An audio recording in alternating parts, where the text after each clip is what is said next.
And speaking of receiving things, we're about to receive a package on the big rivalry that is the FTR and the Buckaroos. The rivalry has been rekindled. It has been, the interest in that, I would say, has been nil ever since their last match. And FTR had 2 out of 3, and by some miracle. And has anybody wanted to see that anymore?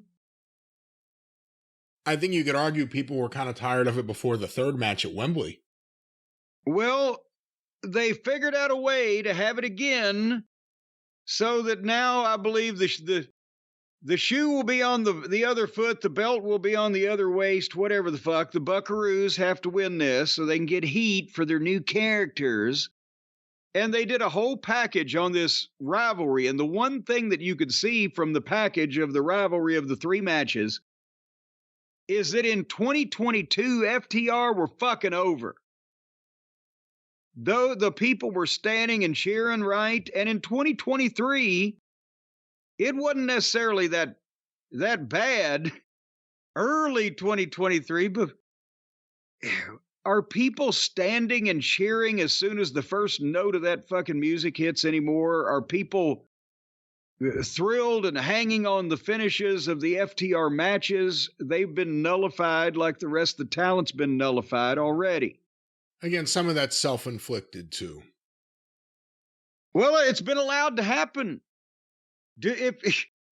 As a responsible boss, producer, booker, whatever, do you allow your talent to go out on TV and commit career suicide, or do you try to prevent them from it?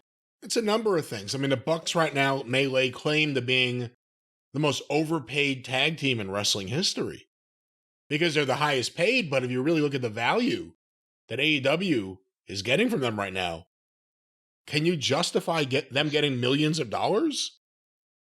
Or being executives? Again, how long do you get to be executives if everything goes down? Nothing ever goes up. Everything goes down. Well, hold on now. We're going to justify everything coming up. Well, hold on.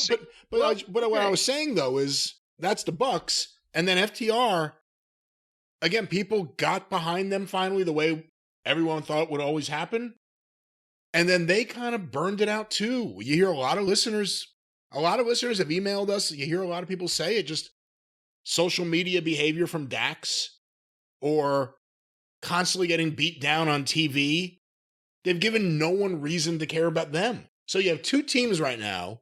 Well, now I don't think. Hold on, I agree with the social media, but constantly beaten down on TV. I don't think they're showing up going, "Hey, can you guys beat the shit out of us and leave us laying flat of our face again tonight?" Exactly, but how many times have you seen FTR beaten down, looking weak, just laying there? Yes, on TV. Yes. So I think it's over. You have 2 teams right now who have never been cooler.